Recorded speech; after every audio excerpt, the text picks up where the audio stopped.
A very beautiful community. It's a pleasure to be with you, especially at a difficult health time when it's tricky to find a moment to sit up and speak. I'm going to give a health update on the Vlad diary channel, not here. And here we're going to have a conversation which is lovely because it's lovely to be speaking with you, but is unlovely because of the topic, and that is Western support for Ukraine and, of course, Zelensky's now fleshed out in public victory plan. Now, apart from the bits that are withheld and only shared with certain partners, the plan has 5 parts. The first of which is an immediate and unconditional invitation to join NATO, about which many experts and Mark Galeotti today asked, how does that, as opposed to actual Article 5 protection, deter Putin? Especially if he already thinks that Ukraine is a Western proxy devoid of agency, a kind of ugly arm of US NATO imperialism. The second element is more military support, relaxation of rules of engagement around the use of Western weapons, and joint operations with Western partners to shoot down Russian stuff flying over Ukraine, to which major Western powers would tend to say no. The third element is a non-nuclear strategic deterrent package deployed on Ukrainian soil. And what this means in practice is an important question, whether there's any way of picturing that could realistically be thought to swing the balance of the war. Fourth,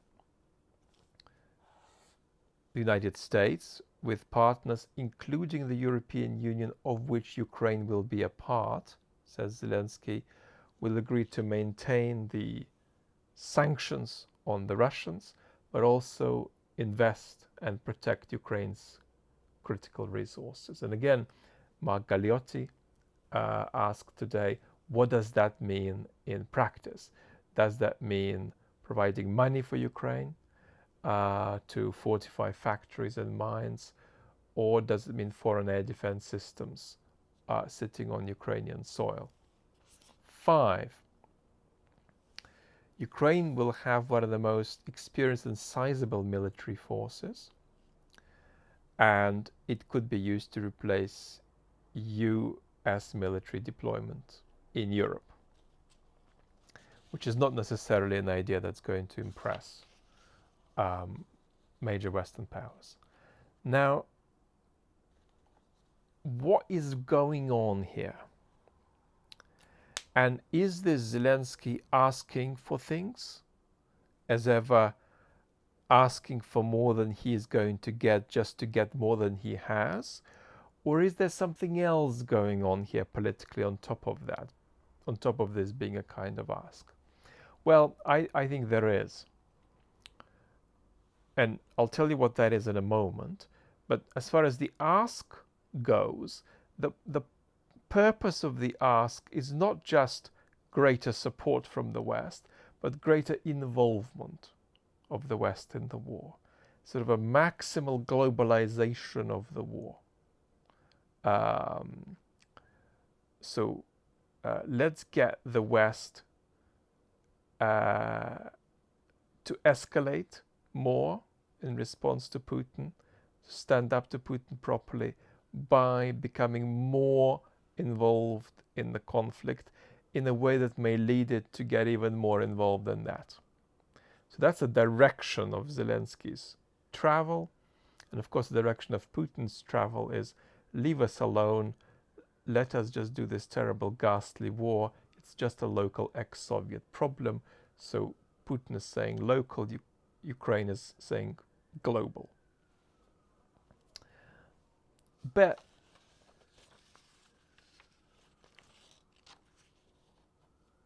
of course, floating above all of this is this cloud of a lack of strategy.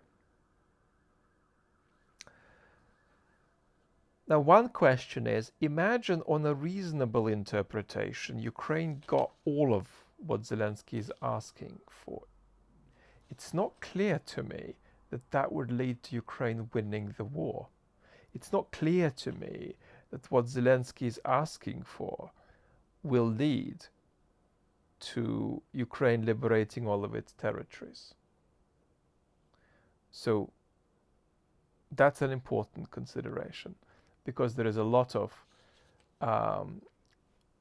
not just talk but assumption behind closed doors that the question of ceding territories to Russia is effectively closed, that Ukraine will just have to cede territory de facto, right? It won't recognize that territory as being Russian. It'll say it's ours, but we promise not to regain it by military means.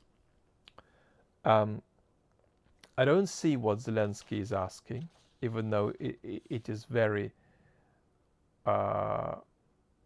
wide, the range of interpretation of what it means in practice that follows. But I don't see how that leads to Ukraine winning in the sense of going back to its 1991 borders. It may not even be compatible with Ukraine going back to something close to its 2022 borders.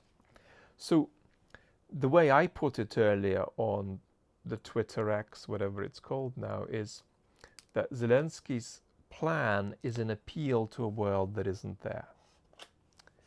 So it asks things of the West that the West would do if it went in global retreat, if it had a strategy, if it didn't have democratic decline.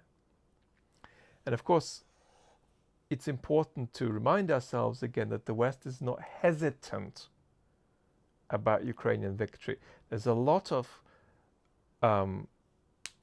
activist discourse that talks about the West being frightened, the West being scared, the West being slow, the West being hesitant. No, it's much more fundamental than that.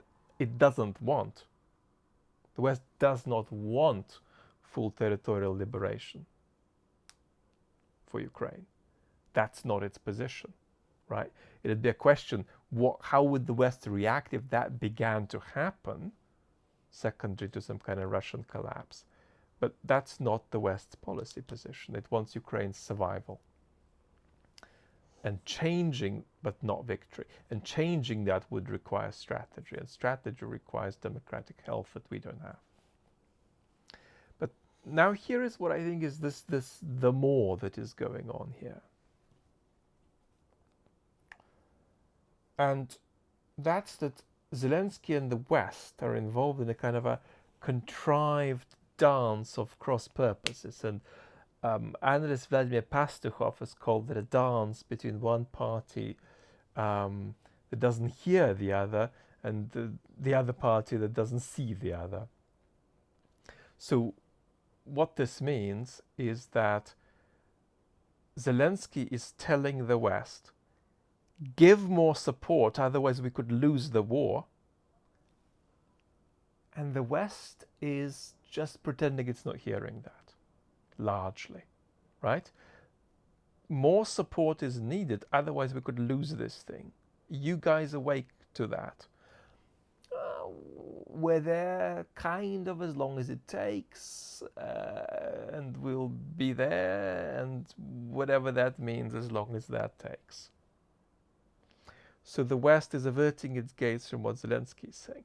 Meanwhile, Zelensky is averting his gaze and pretending he's not hearing what the West is doing, which is putting pressure on him to make substantial concessions that are incompatible with this victory plan. Concessions like readiness to cede large parts of Ukrainian territory to Russia without recognizing these territories formally as Russian. Of course, that's something that no Ukrainian leader could ever do. But what the Western pressure is pushing Zelensky is about is the idea of being ready to cede this territory by saying we won't regain it by military means. And so Vladimir Pastukhov speculates that Zelensky is playing for time, trying to go for as long as possible without making concessions, hoping to land with a somewhat more favorable situation with the Harris administration. Now, the trouble is, of course, that that's the only palatable outcome for Ukraine and, quite frankly, for the West